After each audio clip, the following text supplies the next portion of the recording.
Michael Mann tried to fake this gunfire. He recorded it live, then dubbed studio effects over the real thing. He listened, then he threw them out.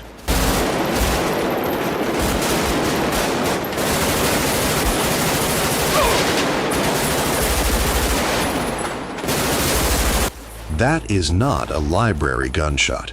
That is a real street firing back.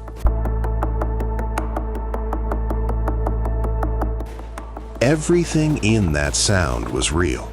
The guns, the street, the hands.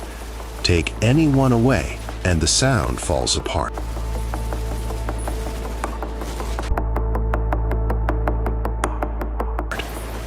Start with the guns. The problem with fake gunfire is the crack. It sounds wrong. So Mann made the crack real. The cast fired full load blanks. That is a comparable powder charge to a live round, but no bullet leaves the barrel.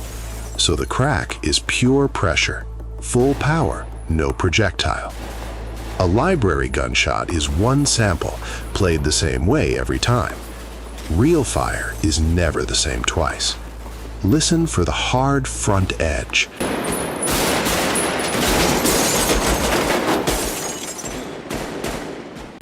That crack was recorded live. Mann ringed the downtown set with microphones. Nothing was dubbed onto the gunfire afterward. The finished film still has a score and dialogue, but the gunfire itself carries no Foley. No library layer sits on top of it. What you hear is what the microphones heard.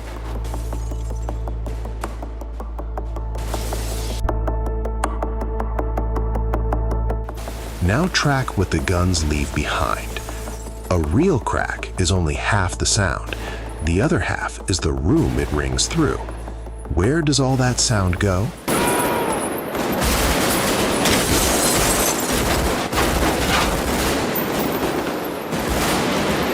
It climbs the towers at South Flower and 5th. Glass and concrete throw it straight back. A studio reverb fades on a smooth curve. This one stutters. It bounces between hard, uneven faces. That is a real canyon, and these towers are real. Heat used 95 real Los Angeles locations over 107 days. 0 sound stages. This canyon was not a set, so that tail is not a plug-in. It is a real street answering a real blast. You cannot download this room.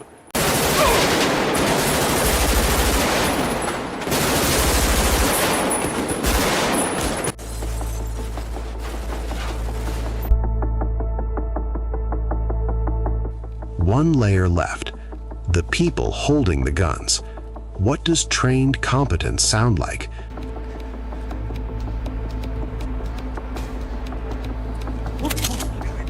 It sounds like no hesitation. Mann hired Andy McNabb, a former SAS operative, and Mick Gould, a former Special Forces instructor. They ran the cast through 3 months of training, live fire drills at a Los Angeles County Sheriff's range. The production even built a full-scale mock-up of this street to rehearse on. Untrained hands hesitate, and the gaps give them away. Trained hands do not. The firing keeps a steady, unbroken rhythm. Now watch the training pay off. Val Kilmer reloading under fire.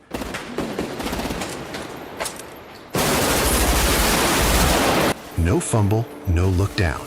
The empty magazine drops, the fresh one seats. He is back on target. That change is so clean that firearms instructors still use it as a teaching reference. Watch it once more, clean.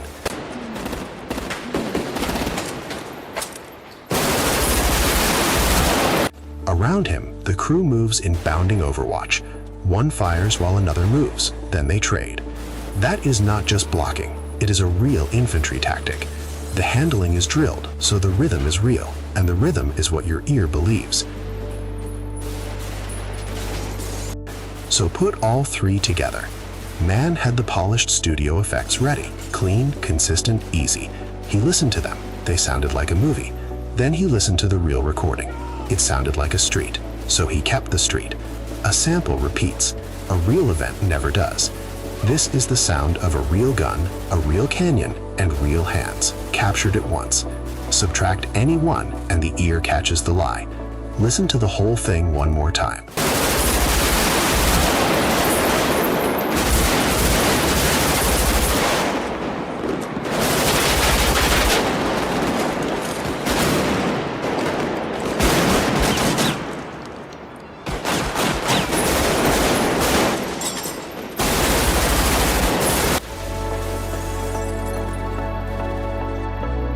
A sound library could never assemble that. Only a real event could. And now your ear knows the difference. Follow for the next scene worth taking apart.